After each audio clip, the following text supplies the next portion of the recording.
Tonight on my kicker, I stand with Mr. David Berra, the father of Brian Kibet Berra, the university student who attempted to intrude into State House, Nairobi, with a knife and was shot and injured by security officers. David Berra, the father of that student, sat right here in this studio, having of his own volition offered to share on Citizen TV the heart-rending story of his son, Brian. David Berra's interview was both difficult to watch and difficult to conduct, even if so ably delivered by my colleague, Hussein Mohammed. David told us that his son is sick and has been since his third year of mechanical engineering degree at the Jomo Kenyatta University of Agriculture and Technology, JKUAT. David told us his son Brian needs help. He also told us about Brian's impressive academic record.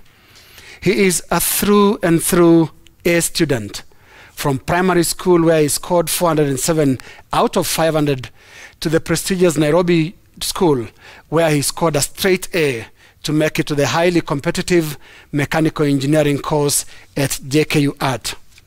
Brian's father narrated his son's struggle with depression and the instances where he ran away from home or from school because of the condition. Now, 2 weeks ago, President Uhuru Kenyatta dedicated 3 paragraphs of his Madaraka Day speech to the apparent depression crisis in the country. The president said, and I quote, "Depression has today become a common phenomenon and it affects persons from all walks of life and ages." He went on to urge employers and institutions of learning to invest more time and resources in monitoring and facilitating the mental well-being of their charges. To anyone who is struggling with depression or feelings of hopelessness, President Kenyatta said, "I beseech you to reach out, talk, you are not alone." End of quote. The president ended his take on depression with the following words: "I am encouraging all Kenyans to be their brothers and sisters' keeper. Check up on your family members and friends. Be their safe harbor. A little caring in a world where we have become too busy for one another goes a long way." End of quote. Now, this week, depression hit the gates of State House quite literally. Brian Kibet Berra, who lies at the Kenyatta National Hospital with a bullet wound, is the president's opportunity to walk his own talk. Here is a real case of a young, academically gifted and promising Kenyan struggling with depression and feelings of hopelessness.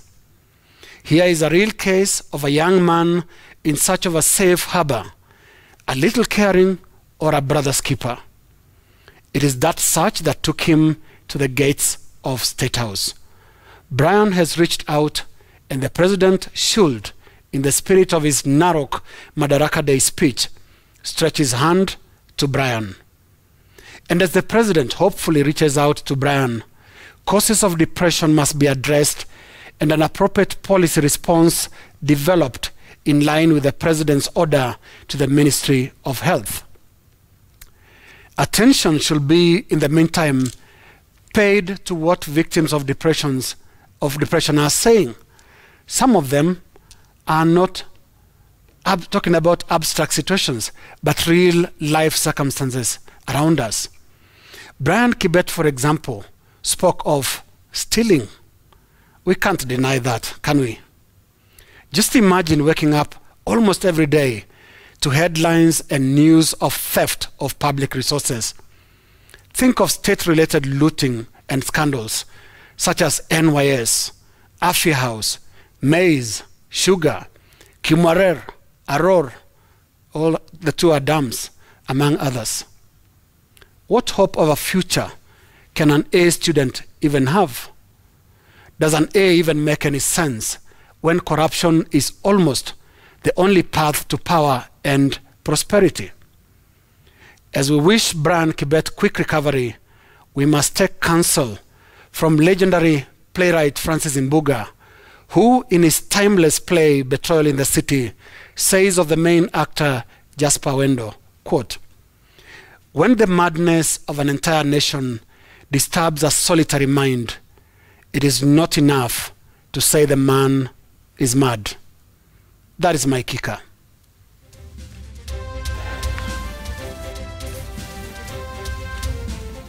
Interesting. Now, on the 16th of April 2015, the then governor of Nairobi, Dr. Evans Kidero, walked to Integrity Center along Valley Road in response to summons by the Ethics and Anti-Corruption Commission, EACC.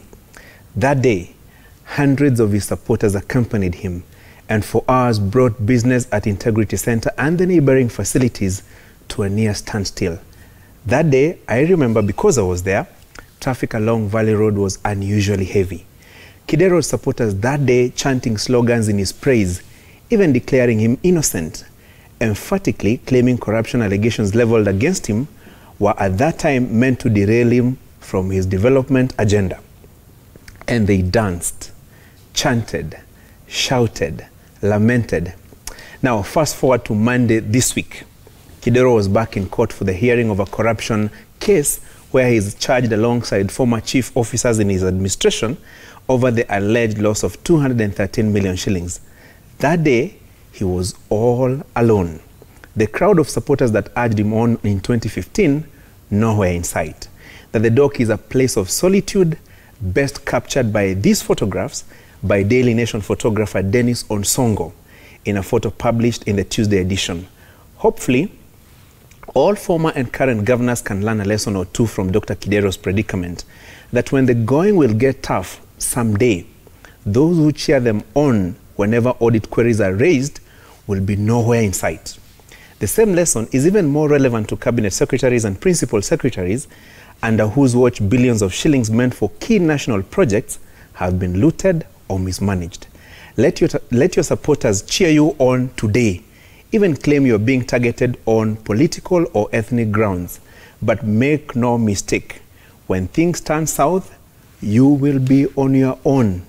And I mean on your own.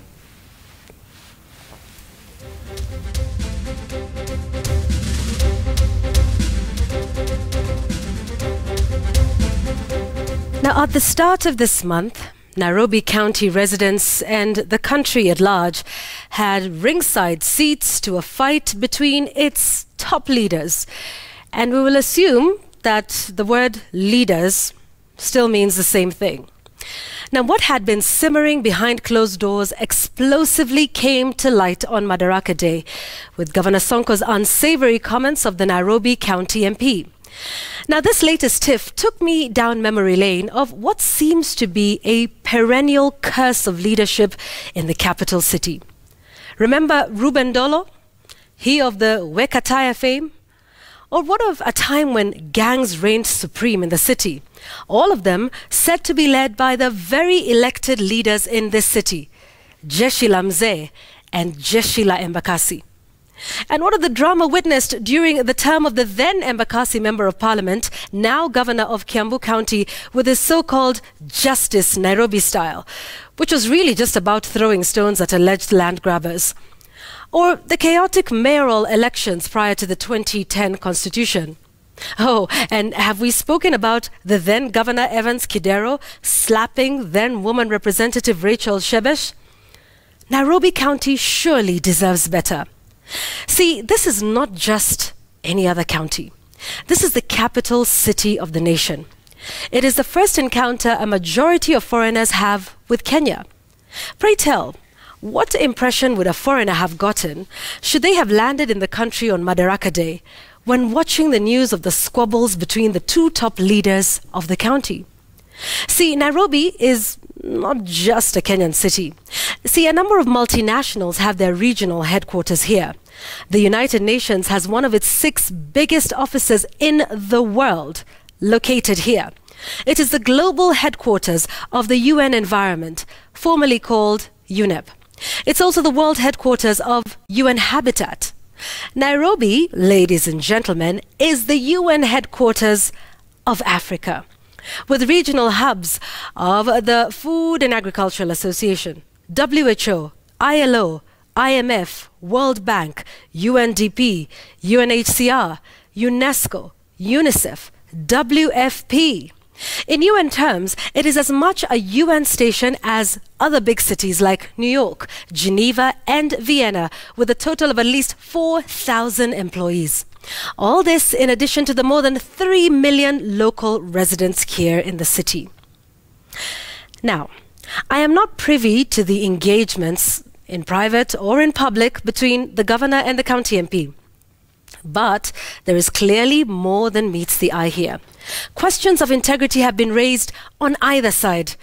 And you know what? I would not be quick to call the gender card here and harp on to emotional hashtags that raise more heat than light. As a matter of fact, doing so would be an unnecessary setback for the genuine quest of those that seek to uplift women. Investigations are clearly needed to look into the grave accusations made against either party. Nairobi deserves better, much better. But for now, we perhaps have what we deserve, don't we? After all, we wake up early every 5 years to decide who will lead this great city.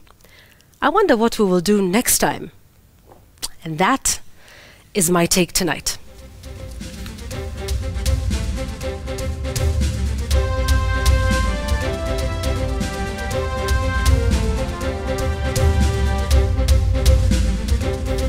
Now, my angle tonight is about a new fund announced this afternoon by the Treasury CS Henry Rotich. As a Kenyan, I should be excited about this announcement. First, because the CS says the fund will be used to support innovative ideas from young people. Brilliant. He went on to even explain how this money would be raised. That is, by imposing an annual flat rate of 10,000 shillings to be paid by these fledgling enterprises in lieu of taxes for a period of 3 years. Again, very good. But I am afraid. That is because I have memories of how just about any initiative associated with young people in this country always ends up being a gravy train for greedy tenderpreneurs. These are the crafty men and women who use the name of young people to line their pockets that are already bulging, by the way. I have memories of how in 2016, Parliament's Public Investments Committee declared the looting orgy in the National Youth Enterprise Fund, how 180 million shillings from the Youth Enterprise Development Fund was used to purchase luxury homes, pay questionable debts, and enrich law firms and private companies.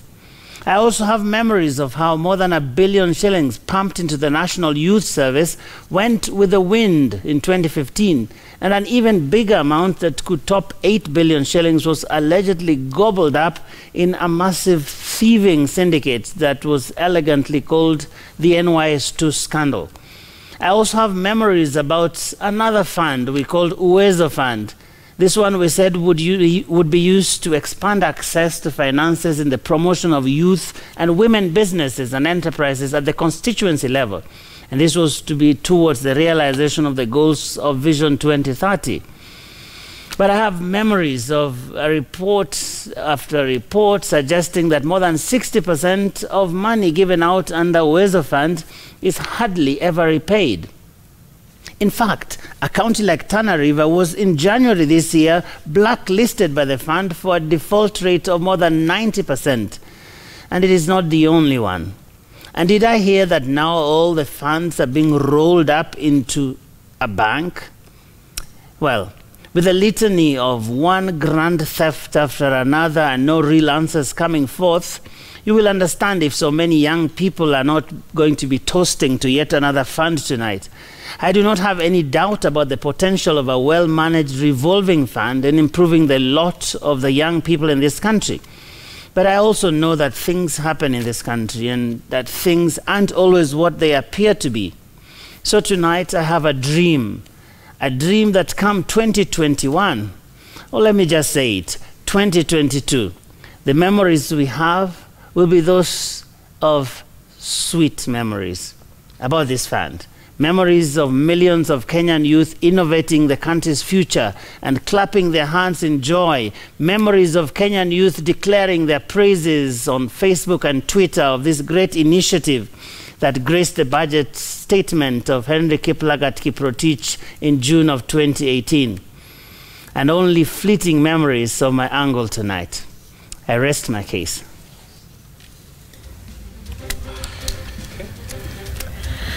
Special thanks to Mohammed Waliye. Thank you very much. And every time you are back in the country, please always come. Thank you. Yeah. You have an extra seat here for Thank you. you. Yeah. Amicus Gangai. even when Jamila is Even here. when Jamila is here, yes, from the You say University of Amicus King Gangai. Ero. Yes. Amicus is Amicus Gangai. Thanks a lot. Asante sana. We have been schooled, we have learned a lot from you, so thank you very much. Thank you. And thanks to you for watching and for your feedback. The conversation on NewsGang always continues. The hashtag is NewsGang.